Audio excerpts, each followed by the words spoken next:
لیکن حقیقت میں جس ذات کے بارے میں یہ اجتماع ہوا ہے وہ بہت بڑی ذات ہے۔ تو جب ذات بڑی ہو، نام بڑا ہو، تو اس کا خالی نام ہی لینا کافی ہے، پھر یہ نہیں دیکھا جاتا ہے کہ لوگ کتنے آئے ہیں یا کتنے نہیں آئے۔ اور ظاہر ہے کہ جو آئے ہیں ذکر کریں گے تو پروردگار یہ کہتا ہے کہ تم میرا ذکر کرو، میں تمہارا ذکر کروں گا۔ جب ہم اس کا ذکر کریں گے تو وہ ہمارا ذکر کرے گا، اور یہی ذکر جو ہے شکر ہے۔ وَاشْكُرُوا لِي، اس کے بعد جو فوراً فرمایا کہ میرا ذکر کرو، میں تمہارا ذکر کروں گا، تو یہ ذکر خدا ہی اصل میں شکر خدا ہے۔ انسان خدا کا ذکر کرے گا تو خدا کا شکر بھی ہو جاتا ہے، اور جب خدا کا شکر ہوتا ہے تو پروردگار عالم بھی اپنا شکر ادا کرنے والے کی قدردانی کرتا ہے۔ تو اب یہ تو ہو ہی نہیں سکتا نا کہ کوئی اگر آ کر کے کسی مقام کے اوپر اس ذات کا تذکرہ کرے کہ جس نے سارے تذکروں کو باقی رکھا، سارے تذکروں کو زندگی دی، تو پھر اس کا ذکر خدا نہ کرے، یہ نہیں ہو سکتا ہے۔ لہذا اپنے اس تشریف آوری کو معمولی مت سمجھیں، یہ گویا ایک طریقے سے تجدید عہد ہے۔ اور امام حسین علیہ السلام کا تذکرہ تو بہت ہی ضروری ہے، اس لیے کہ یہ تذکرہ جو ہے یہ بقائے دین ہے اور حیات آفرین ہے، انسان کے لیے زندگی بخش ہے، حیات بخش ہے، اور اس ذکر سے ہی انسانوں کو حوصلہ ملتا ہے جینے کا، انسانوں کو حوصلہ ملتا ہے ظلم و استبداد کا مقابلہ کرنے کا، ظالموں کا مقابلہ کرنے کا، شیطانی طاقتوں کا مقابلہ کرنے کا، اور اسی ذکر سے حوصلہ ملتا ہے دنیا میں انسانیت کا، شرافت کا، دیانت کا، اللہ کی بندگی کا پرچم بلند رکھنے کا حوصلہ اگر انسان کو ملتا ہے تو اسی ذکر سے ملتا ہے۔ آئے سمجھ میں؟ اس لیے کہ ہر ذکر کو حوصلہ دینے والا یہی ذکر ہے، ہر انسان کو حوصلہ دینے والا یہی ذکر ہے۔ لہذا امام حسین علیہ السلام کا ذکر تو اپنے ان کے والد ماجد کے ذکر کی طرح عین عبادت ہے، بندگی ہے۔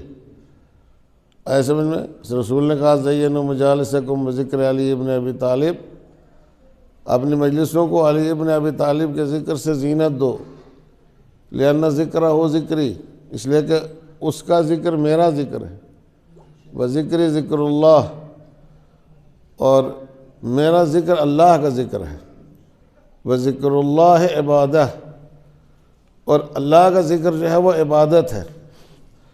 تو یہ ارشاد جس ذات مقدس کا ہے، اسی ذات نے یہ بھی کہا ہے کہ میرا حسین مجھ سے ہے اور میں حسین سے ہوں۔ تو حسین رسول سے ہے اور رسول حسین سے ہیں، تو جس طرح حسین پورے کا پورا رسول سے ہے، اسی طرح رسول پورے کا پورا حسین سے ہے۔ ایک صلوات پڑھیں محمد و آل محمد۔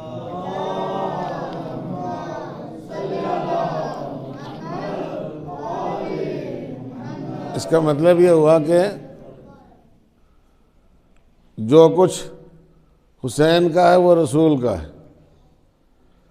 تو اس کا مطلب جو کچھ رسول کا ہے وہ حسین کا ہے۔ آیا سمجھ میں؟ تو رسول کا ذکر عبادت ہے، علی کا ذکر عبادت ہے، تو رسول کے ذکر کو عبادت بنانے والا، خدا کے ذکر کو عبادت بنانے والا، علی کے ذکر کو عبادت بنانے والا جو بندہ ہے اس کا نام حسین ہے۔ ایک صلوات پڑھیں محمد و آل محمد۔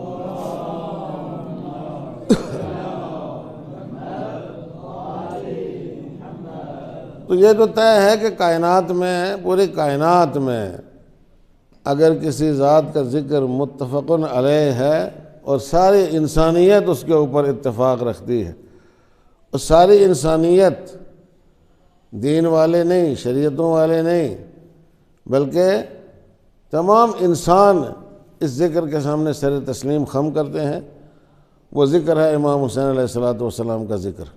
آئے سمجھ میں؟ تو ظاہر ہے کہ اب یہ ذکر جو ہے وہ اتنا جلی کیوں ہے، یہ ذکر اتنا عام کیوں ہے، یہ ذکر اتنا مشہور کیوں ہے، یہ ذکر کائنات میں ہر دل عزیز کیوں ہے، یہ ذکر کائنات میں ہر بشر کو کیوں اتنا پیارا اور عزیز لگتا ہے؟ وجہ اس کی یہ ہے کہ امام حسین علیہ السلام نے ذکر خدا کی سربلندی کے لیے چونکہ اپنا پورا سرمایہ لگایا اللہ کے ذکر کی سربلندی کے لیے۔ ظاہر سی بات ہے کہ حسین کا مقصد کوئی دوسرا نہیں تھا، بلکہ حسین کا مقصد جو ہے وہ ذکر خدا کی بقا، ذکر خدا کو سربلندی دینا، ذکر خدا کو عام کرنا، ذکر خدا کو، ذکر رسول کو پوری دنیا میں پھیلانا، یہ حسین کا مقصد تھا۔ تو اللہ نے کہا فَاذْكُرُونِی، تم میرا ذکر کرو، اذکرکم۔ تو اس کا سب سے بڑا مصداق تو حسین علیہ السلام ہے۔ جس طرح رسول اگر خدا کا ذکر کیا رسول نے تو اللہ نے رسول کا ذکر کیا، آئے سمجھ میں؟ علی نے خدا کا ذکر کیا تو اللہ نے علی کا ذکر کیا۔ حسین نے خدا کا ذکر کیا تو بدرجہ اولا جو ہے وہ اللہ حسین کا ذکر کرتا ہے۔ لیکن یہ ذکر نہیں جو ہم اور آپ کرتے ہیں، تو اس میں فرق ہے۔ یہ ذکر تو صلہ ہے حسین علیہ السلام کی اس بے مثال بندگی کا کہ جو آپ نے کربلا کے میدان میں انجام دی ہے۔ بندگی، شہادت تو ہے، اس میں کوئی دو رائے نہیں ہے۔ شہادت آخر ہے بندگی کا، انتہا ہے بندگی کی، سمجھ میں آیا؟ حسین نے بندگی کا مظاہرہ کیا ہے کربلا کے میدان میں، تو جس بندگی کا مظاہرہ حسین نے کیا ہے کربلا کے میدان میں، اس کے ذکر کے صلے میں حسین کا جو ذکر ملائے اعلیٰ میں ہوتا ہے، اس طرح کا ذکر اس دنیا کے اوپر ہو ہی نہیں سکتا ہے۔ ایک صلوات پڑھیں محمد و آل محمد۔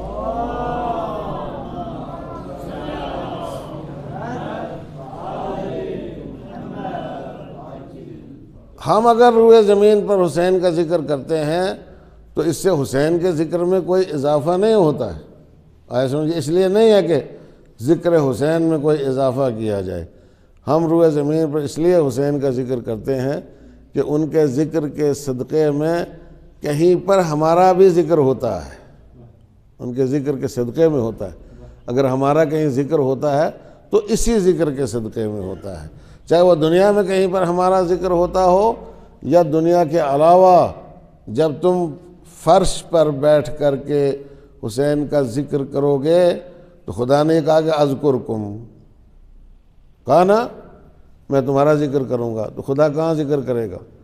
ظاہر سی بات ہے کہ خدا وہاں ذکر کرے گا جہاں خدا ہے۔ ایک صلوات پڑھیں محمد و آل محمد۔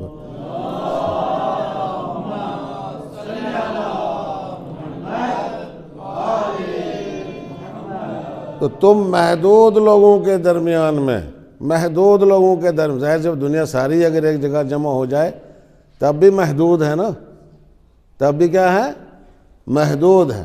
محدود لوگوں کے درمیان میں، محدود مجمع کے بیچ میں اگر حسین کا ذکر کرو گے تو پروردگار عالم جو ہے وہ لامحدود فضاؤں میں، توجہ کیا آپ نے، لامحدود فضاؤں میں تمہارا ذکر کرے گا۔ اس نے کہا ہے فاذکرونی، میرا ذکر کرو میں تمہارا ذکر کروں گا، تمہارا ذکر کرے گا۔ تو یہ بہت بڑا شرف ہے انسان کے لیے۔ لیکن کوئی بھی شرف، میں ہمیشہ اس بات کو عرض کیا کرتا ہوں، کوئی بھی شرف انسان کو اسی وقت ملے گا جب انسان کے دل و دماغ میں اس کا کنسیپٹ ہو، اس کا عقیدہ ہو، توجہ کیا آپ نے، ورنہ ملے گا ضرور اس کی طرف سے، لیکن اگر ہمارے اندر معرفت اور شناخت نہیں ہے، معرفت اور شناخت اور پہچان نہیں ہے کہ ہم اگر ذکر کر رہے ہیں تو کس کا ذکر کر رہے ہیں، ہم اگر یاد منا رہے ہیں تو کس کی یاد منا رہے ہیں، ہم اگر اکٹھا ہوئے ہیں کسی کو خراج تحسین پیش کرنے کے لیے تو وہ ذات کیسی ہے، آئے سمجھ میں؟ اس کا دائرہ اختیار کتنا وسیع ہے، کتنے کمالات کی حامل ہے، کتنا قرب الہی اس کو حاصل ہے۔ توجہ کیا آپ نے؟ بندگی کے کن مراتب کے اوپر وہ ذات فائز ہے، کن مراتب کے اوپر، اس کا اندازہ جو ہے وہ جتنا ہم کو زیادہ سے زیادہ ہوتا چلا جائے گا، توجہ کیا آپ نے، جتنی زیادہ سے زیادہ معرفت اور شناخت ہوتی چلی جائے گی، اسی قدر زیادہ سے زیادہ ہم اس کی طرف سے عنایات کے حقدار بنتے چلے جائیں گے۔ ایک صلوات پڑھیں محمد و آل محمد۔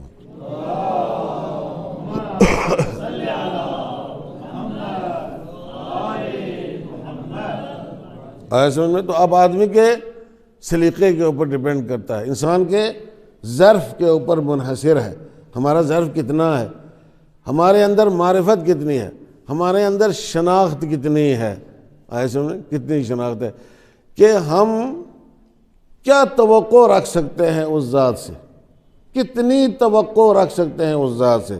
اب ظاہر سی بات ہے جو جتنی توقع رکھے گا اسی حساب سے اس کو ملے گا، اسی حساب سے اس کو ملے گا، چونکہ اس کی معرفت محدود ہے تو اس کو جو عطا ہوگا وہ بھی محدود ہوگا، غلام محدود نہیں ہو سکتا ہے۔ ہاں چونکہ وہ مانگے گا ہی محدود انداز میں، غیر محدود انداز میں مانگ ہی نہیں سکتا ہے، توجہ کہ آپ نے، چونکہ معرفت نہیں ہے۔ تو ظاہر سی بات ہے کہ اکثر دنیا، اکثر لوگ جو ہے وہ صرف اور صرف مادیات کے حصار میں گھر کر کے صرف دنیا کے طالب بن کر کے رہ جاتے ہیں، دنیا مانگتے ہیں، اور زیادہ اس سے آگے بڑھے تو بہشت مانگتے ہیں، جنت مانگتے ہیں، آئے سمجھ میں؟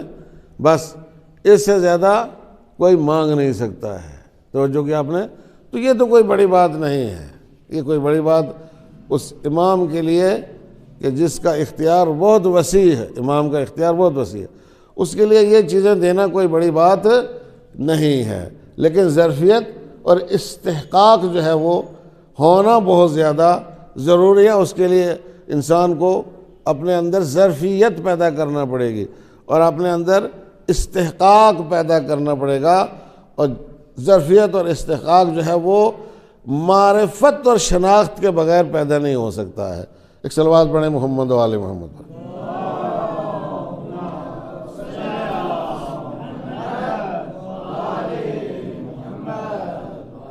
لہذا زیادہ سے زیادہ معرفت حاصل کرنے کی کوشش کرنا چاہیے، اور معرفت علم کے بغیر نہیں آ سکتی ہے، علم کے بغیر معرفت نہیں آ سکتی ہے۔ یعنی معرفت کا دریچہ، یہ ظاہری کتابیں جو پڑھائی جاتی ہیں مدارس میں، یہ معرفت کا دریچہ ہے، چھوٹے چھوٹے دریچے ہیں معرفت کے، ان سے ہی معرفت کا جو بڑا دروازہ ہے وہ کھلتا ہے، باب معرفت کا کھلتا ہے۔ توجہ کیا آپ نے؟ اگر آدمی کہے نہیں کتابوں کو پڑھ کے میں کیا کروں گا، اس سے کیا ہوگا نا، ان کو پڑھنا ضروری ہے، اس کے بعد تمہیں علم حاصل ہوگا۔ یہ ساری کتابیں انسان کو پہنچاتی ہیں اس کتاب تک جس کا نام قرآن مجید ہے۔ ان کتابوں کا مقصد کیا ہے؟ ان کتابوں میں پڑھنے کا مقصد یہ ہے کہ انسان اس کتاب کو سمجھنے کے قابل ہو جائے، اس کتاب تک رسائی حاصل کرے جس کا نام قرآن مجید ہے، جو کتاب مبین ہے۔ توجہ کی آپ نے، اس کتاب تک پہنچنے کے لیے یہ علم حاصل کرنا ضروری ہے، اور جب اس کتاب تک پہنچے گا تو پھر انسان کے اندر معرفت پیدا ہو سکتی ہے کسی حد تک، اور جب معرفت پیدا ہوگی تو اس کے اندر استحقاق پیدا ہوگا، ایسے ہم نے حق پیدا ہوگا اس کے اندر، اللہ سے کچھ پانے کا، حسین سے کچھ پانے کا، امام سے کچھ پانے کا، در اہل بیت علیہ الصلوۃ والسلام سے کچھ کسب فیض کرنے کا حق اس وقت پیدا ہوگا۔ ایک صلوات پڑھیں محمد و آل محمد۔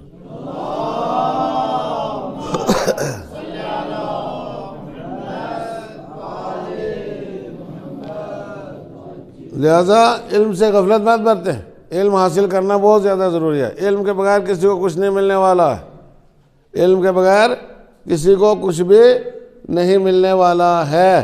علم حاصل کرو گے تو ملے گا، اور جتنا علم حاصل کرتا چلا جائے گا اتنا ہی اس کو ملتا چلا جائے گا، کیونکہ اسی حساب سے اس کے اندر شناخت پیدا ہوگی۔ اسی لیے قیامت کے دن جہاں علو درجات کی بات ہوتی ہے، بس آخری بات، جہاں علو درجات کا مسئلہ پیش آتا ہے، بلندی درجات کا، کہ درجات انسان کے بلند ہوں گے، تو بلندی درجات کس چیز کے اوپر منحصر ہے؟ بلندی درجات قرآن مجید کے آیات کے تلاوت کے اوپر منحصر ہے۔ ارشاد رب العزت ہوگا اقرا ورقا، قرآن پڑھتے چلے جاؤ اور بلندیوں کی زینے طے کرتے چلے جاؤ۔ سمجھ میں آیا؟ ایک آیت پڑھو گے 1 درجہ بلند ہوگا، 2 آیتیں پڑھو گے 2 درجے بلند ہوں گے، اور آگے بڑھو گے 3 درجہ، اور آگے بڑھو گے 4 درجہ۔ جتنا پڑھتے چلے جاؤ گے اسی حساب سے درجات جو ہے وہ طے ہوتے چلے جائیں گے۔ ایسے میں تو دنیا میں جس کتاب کو ہم کچھ نہیں سمجھتے ہیں، سمجھ میں آیا؟ ہم تو قرآن کو کچھ سمجھتے نہیں ہیں دنیا میں، اس لیے کہ اس کا تو کوئی رتبہ ہی نہیں ہے ہمارے یہاں۔ قرآن کا کوئی رتبہ ہے؟ قرآن مجید کا کوئی سٹیٹس ہے ہمارے یہاں؟ قرآن مجید کی کوئی ویلیو ہے ہمارے یہاں؟ ویلیو ہے بھائی؟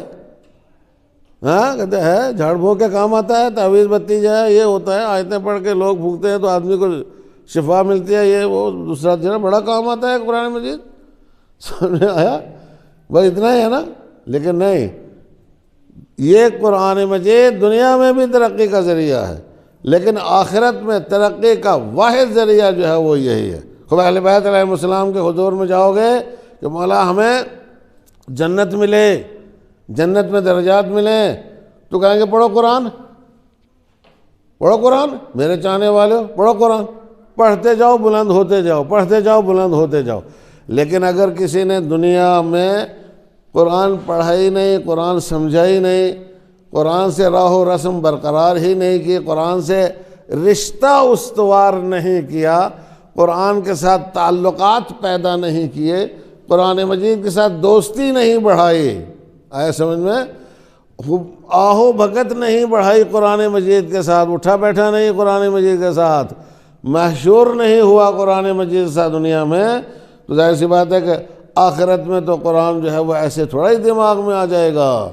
اگر دنیا میں دماغ میں بٹھایا ہوگا تو آخرت میں قرآن مجید جو ہے وہ دماغ میں آئے گا، اگر کسی نے دنیا میں نہیں بٹھایا ہے تو آخرت میں بھی دماغ میں نہیں آئے گا۔ اور اس قرآن کو سننے والا جو ہے یہ کتاب مبین ہے، اس کو سن کر کے درجات دینے والا جو ہے اس کا نام ہے امام مبین۔ سمجھ میں آیا؟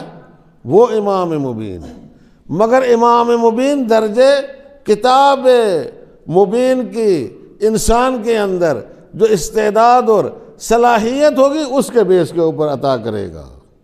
سمجھ میں آیا؟ درجات تو امام مبین دے گا نا، تو یہ بھی یقین تو ہونا ضروری ہے نا۔ اب لوگ کہتے ہیں ہم سیدھے اللہ سے جو ہے وہ رابطہ کریں گے، اللہ سے تم رابطہ کر ہی نہیں سکتے، اللہ سے کوئی رابطہ کر ہی نہیں سکتا ہے سیدھا سیدھا، کسی کے بس کا روگ ہی نہیں ہے۔ سمجھ میں آیا؟ کیونکہ اس کی طرف سے اذن ہی نہیں ہے، سیدھا انسان کو اس کے ساتھ رابطہ کرنے کا اذن اللہ کی طرف سے انسان کو ہے ہی نہیں ہے۔ وہ اس نے یہی رکھا یوم ندعو کل اناس بامام، امام کے ذریعے سے آؤ گے، بغیر امام کے نہیں آ سکتے، امام کے ذریعے سے پکاریں گے، بغیر امام کے نہیں پکاریں گے، امام کے ساتھ محشور کریں گے، بغیر امام کے کسی کو محشور نہیں کیا جائے، غیر امام نہ، امام کے ساتھ آئے گا۔ توجہ کیا آپ نے؟ تو ظاہر سی بات ہے اگر امام کے ساتھ آیا جو اللہ سے رابطہ برقرار کر سکتا ہے تو بیڑا پار ہے، لیکن اگر ایسے امام کے پیچھے آ گیا کہ جو اصل وہ جانتا ہی نہیں اللہ کیا ہے، بابا اللہ کو خالی زمانے رٹنے سے نہیں ہوتا ہے نا، دنیا میں اللہ کے معرفت انسان کو حاصل کرنا پڑے گی تو وہ انسان کے ساتھ جائے گی آگے سمجھ میں؟ تو وہ اس صنف کا ہی آدمی نہیں ہے، اس سنخ کا انسان نہیں ہے، تو ظاہر سی بات ہے کہ وہ اللہ کی بارگاہ میں انسان کی کوئی سفارش نہیں کر سکتا ہے، لہٰذا یہ ذکر جو ہے وہ ضروری ہے۔ توجہ کیا آپ نے؟ لیکن خالی ذکر نہیں، معرفت کے ساتھ ذکر ضروری ہے۔ توجہ کیا آپ؟ اس لیے یہ اہتمام جو ہے وہ کیے جاتے ہیں۔ آج بھی ماشاءاللہ تو لوگ آئے، اچھے اچھے شعر شعراء حضرات نے پڑھے، بہت خوب کلام پیش کیا، خاص کر مولوی صاحب نے، بشیر صاحب، ان کو تقریر کرنا چاہیے تھی، بہت اچھے خطیب ہیں ماشاءاللہ، لیکن وہ خالی انہوں نے شعر سنائے، تو پھر انشاءاللہ کبھی تقریر بھی ان سے کروائی جائے گی، بہت اچھے خطیب ہیں ماشاءاللہ یہ، اچھے اشعار بھی انہوں نے پیش کیے ہیں۔ ظاہر سی بات ہے کہ یہ بھی بڑی بات ہے کہ اس طرح کے لوگ اگر مثلا پہنچ جاتے ہیں بیچ میں تو پھر اس میں یہ ہوتا ہے کہ اللہ کے نیک بندے ہیں تو ان کی وجہ سے سب کا بیڑا پار ہو جاتا ہے۔ ایسے سمجھ میں پروردگار عالم سے دعا ہے کہ وہ ہماری توفیقات میں اضافہ فرمائے، اور آج جو ہم نے یہ اہتمام کیا ہے اس کو امام زمانہ کی بارگاہ میں شرف قبولیت سے سرفراز فرمائے تاکہ یہ اس کی بارگاہ میں قبول ہو۔ وآخر دعوانا ان الحمد للہ رب العالمین۔ السلام علیکم۔